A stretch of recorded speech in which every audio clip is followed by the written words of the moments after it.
Hello, I'm Daniel Moss from the Agroecology Fund, speaking to you from Boston, Massachusetts.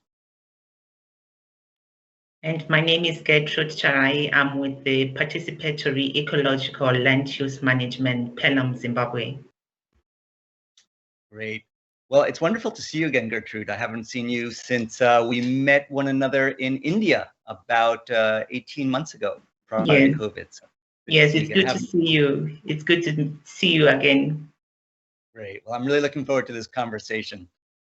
Well, Gertrude, before we get started hearing about your work in Zimbabwe, I'd love to just show folks a little bit about the Agroecology Fund, which I think will give people a sense of how you and I met and how our organizations began to collaborate. So the Agroecology Fund, it's a pool donor fund of 35 donors collaborating with advisors, with long-term partners to support agroecology, a food and climate solution. Next, please. We support grassroots movements at the forefront of food systems transformation. Over the course of the past years, the agroecology movement has been growing worldwide. And so donors came together, initially 4 donors and now 35 donors, to provide pooled support to grassroots initiatives around the world. And we mobilize resources to advance agroecology, fostering the well-being of people and planet. We work on shifting and leveraging more resources for agroecology. We seek to strengthen political and economic systems for agroecology. We want to influence the global conversation, the narrative about food and climate. And we want to co-create and share agroecology knowledge, which I know is something you're going to talk to us quite a bit about. Next, please. And since 2012, we've had the honor of supporting organizations, hundreds of organizations around the world, providing about $10 million of support. So Gertrude, can you share with us a little bit about your work? Tell us about how we began to work together. Just for folks to know, Gertrude and I began to work together some 5 or 6 years ago through a grant to something called the Zimbabwe Seed Sovereignty Program. And then more recently, we renewed relationships around some COVID emergency response that you've been doing. So we've been really honored to support your work. Please go ahead. And it has been an honor working with the Agroecology Fund. Yes, our work really is centered around promoting agroecology. And when I speak of the work of agroecology and even the work that we've been doing together, it's really connected to so many threads within the work of agroecology. So you mentioned the Zimbabwe Seed Sovereignty Program, where we are working to strengthen farmer-managed seed systems in Zimbabwe. This is a collaboration of 7 PELUM members, civil society organizations that are working with farmers on the ground to practice agroecological principles on the ground. So mostly the work is around promoting Article 9 of the International Treaty on Plant Genetic Resources for Food and Agriculture, where we want farmers to continue to grow, save, exchange seed of high diversity, and for farmers to be consulted in decision making. We also have work that we're doing around land regeneration, that is looking at the health of the soil, because we can't talk about seed without talking about the soil. So lots of technical knowledge that we are working that we are providing with farmers to help them regenerate their soil so that they are healthy for food production. Then recently, the new partnership that we have together is really around transforming how marketing is approached and supported by various actors in Zimbabwe. This is a joint learning program, and hopefully we're going to see this being a learning path, not just for Zimbabwe, but for the whole of the continent. Gertrude, you've been dealing with so much extreme weather in Zimbabwe, and it makes me think about the IPCC's climate change report that came out this week. What did you think of that? I think this is quite important, especially for smallholder farmers, because now climate is a lived reality, particularly for farmers in Zimbabwe. They have recently experienced Cyclone Idai. There were floods in 2020. And there's need to really take this seriously. It's now or never. I think it's an issue of an emergency. It's not about wanting to take action. This is an emergency that we need to respond to. So tell us more about the farmer managed seed systems that you've been managing. Yes, so at the heart of our work, we have been working with smallholder farmers to strengthen their ability to save, exchange, and grow seed. If you look at the presentation, we have diverse activities that are tied into the seed work. So there's a lot of production where farmers take part in the production of the seed. And much of this work happens when farmers are using principles of agroecology. So lots of mulching, use of inorganic fertilizers, companion planting, diversity of crops in the field. So the work really has been aimed around restoring or reviving the lost seeds in communities. And particularly if we're talking about climate change, the seeds that farmers were using were not appropriate to the changing climate. So going back to roots and really tapping into our traditional seeds, the small grains that farmers had, this for us, we felt was a path through farmers can be resilient to the changing climate. So the seed work has been very much centered around promoting the diversity and also increasing the different types of seeds that farmers save and grow in their respective areas. We have been working with farmers to help them find platforms where they can exchange this diverse seed so that they are able to strengthen their gene pools and be able to be resilient to the shocks of the changing climate. We find that there's a lot of linkages between the seed work and what is then produced and taken to the market. So before COVID-19, markets were flourishing. And when we talk about markets in Africa, and particularly in Zimbabwe, we are talking about farmers' markets. This is where the bulk of the population get their food from. Many people do not buy fresh produce from the supermarkets. Fresh produce, healthy produce is found at the farmers' markets. And these farmers' markets were flourishing. We had fresh foods, fruits and vegetables coming to the market, including traditional foods that are used for food and also for medication. But when COVID struck, it was a complete disaster for the country, showing us how fragile our food system is. Completely devastating. People had not enough food.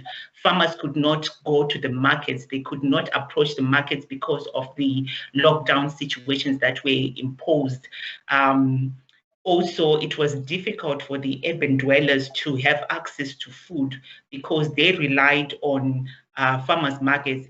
And unfortunately, markets we had no food. So it became a challenge for urban dwellers to have access to nutritious fresh food for them to be able to have, to enjoy their right to food. This also impacted on the livelihoods of farmers because the problem that was faced was that farmers could not access markets. So it was difficult for them to earn income. Many of the farmers could not also harvest their produce. So they lost quite a lot of produce, despite the fact that they had spent a lot of income to ensure that food is produced to feed the nation. In terms of the responses that we took to address the effect of climate change, but on top of that, the disaster that was brought by COVID-19, we piloted a project to address how markets should be supported and how they should be transformed, particularly during COVID-19 and after COVID-19. We realized that the food system was broken. There was need to have structural changes in the way food was being grown, produced, and also marketed. We discovered that there were lots of barriers from production level to consumption level. So from ground to fork, from production to the plate, there were lots of blockages. And we are saying agroecology could be a path through which we can respond to many of the challenges that the nation faces, particularly around food security, nutrition, and now with COVID, we know that good nutrition and having a healthy immune system helps to fight the virus. So we worked in partnership with the Knowledge Transfer Africa. Knowledge Transfer Africa have vast experience in understanding how African markets work in East, Central, and Southern Africa. Today, together with PELUM network, PELUM having the expertise in terms of working with smallholder farmers to practice agroecology on the ground, and the Knowledge Transfer Africa coming in with their knowledge on how farmers markets work. We teamed up together to address the issues around markets. So we created an e-platform where we wanted farmers to be able to have access to information around supply, and also for them to be able to know prices of produce. Knowledge Transfer Africa, they run a 24-hour call center. The call center has mobile lines that are used by the majority of farmers in the country. We realized that during the COVID disaster, access to information was one key element that prevented farmers from earning their livelihoods despite the work that they had put in producing the food. So we wanted to stimulate demand and supply in the produce of agroecologically produced foods. This we feel that is going to have an impact in the way food is also produced. We know that when we influence demand, we also it has an impact on the supply. So once we stimulate the demand of agroecology produce, it will in a way directly affect what happens at the production level. We also build on the work that we were doing already around the seed work, where farmers are already organized into seed study groups. So these study groups are really focusing on production of seed and food, traditional seed and food. So we wanted to build on the work that we had started to increase the diversity of healthy foods in Zimbabwe. We worked with farmers who, by providing them with mobile phones and also supporting them with communication costs. We felt that this was an important move to ensure that when they continue to produce food, they also have access to market information. We wanted farmers to sell their produce at a profitable price. We also wanted them to understand the dynamics that were happening at the markets, because many of the middlemen were coming to rip off farmers because they didn't have knowledge on how markets were working. We also started a weekly collection of market information on commodity prices and sharing this using WhatsApp platforms and sending via the mobile phones that we had supported them with. We also realized that during the disaster, farmers lost much of their seed. So we provided seed starter packs. Seed starter packs comprising of diverse traditional seeds that are appropriate for those areas that they were living. We wanted to address the immediate effect of starvation, but also to address the long-term effect of addressing the issue around food security. We went on to continue to provide technical support through the membership so that farmers continue to grow food and get the technical support around agroecology. Our main challenges in responding to COVID-19 and taking forward the work on agroecology is really around three issues, I would say. So first, not everyone is seeing the big picture. So we realize that many of the people who are coming in to address COVID-19 or farming in sustainable ways, they are just seeing small projects.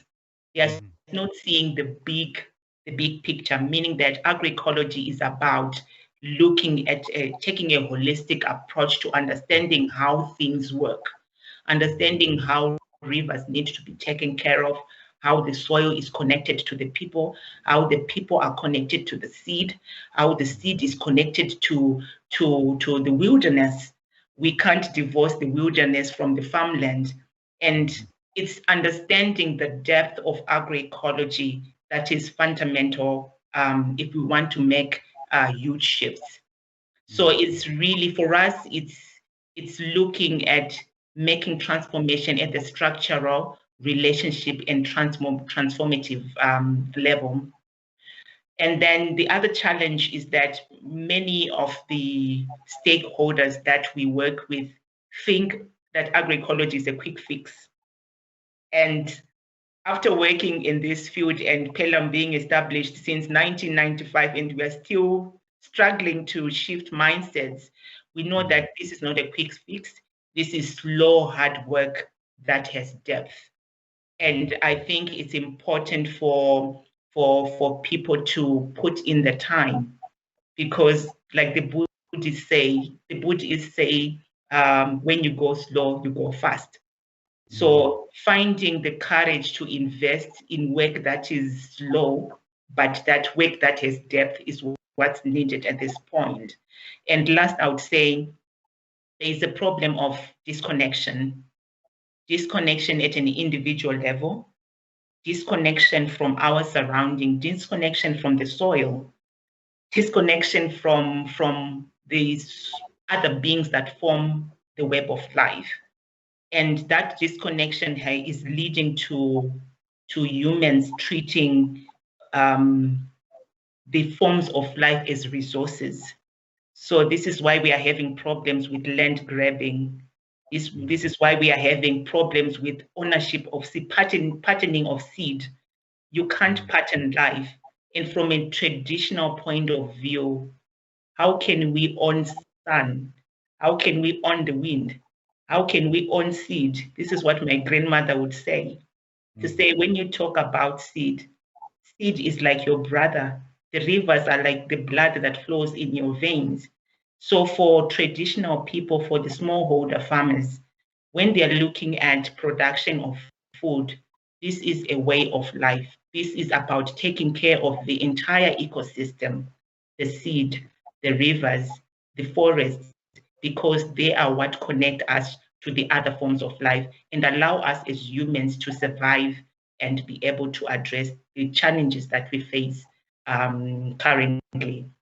Okay, Gertrude, wow, thank you so much for sharing that rich experience and the ongoing work. And I love the way you described it as slow, hard work, which is what it is, and holistic work to really approach things from all the connections between human rights, between gender equity, between climate change, between healthy food. So I really appreciate that. And of course, that provides us with quite a challenge for the funding community. The funding community isn't always known to be supporting slow and hard work. We often move from project to project. So I think I really appreciate the way that challenges us to accompany work like your organization, your network, as you do this work over the course of time. Well, Gertrude, a couple of quick things. I'm sure we have tons of to talk about, and I'd love to explore this, but I know we want to get on and have some audience participation. Just quickly, at the beginning of our conversation, I mentioned that you and I last saw one another in India at a learning exchange that the Agroecology pulled together. And this was an opportunity for all of our grantees, all of our advisors, all of our donors to come together and explore kind of the challenges that you laid out. I mean, many of the organizations we support everywhere facing interesting challenges, successes, setbacks, et cetera. And we set up the Agroecology Learning Exchange, which we held in India, as an opportunity for organizations to share experiences. And I know you've been part of conversation circles with your colleagues about just sharing that kind of richness and hoping to resolve problems together. So I want to show you a very quick video of what colleagues in India say about agroecology. Agroecology is food production in a just way in Africa. Agroecology is farmers becoming scientists. Agroecología es para los jóvenes. Agroecology is science, practice, and movement. La agroecología une a la gente con sus recursos. It's the realization of farmers' rights. Agroecology is the solution for gender equity.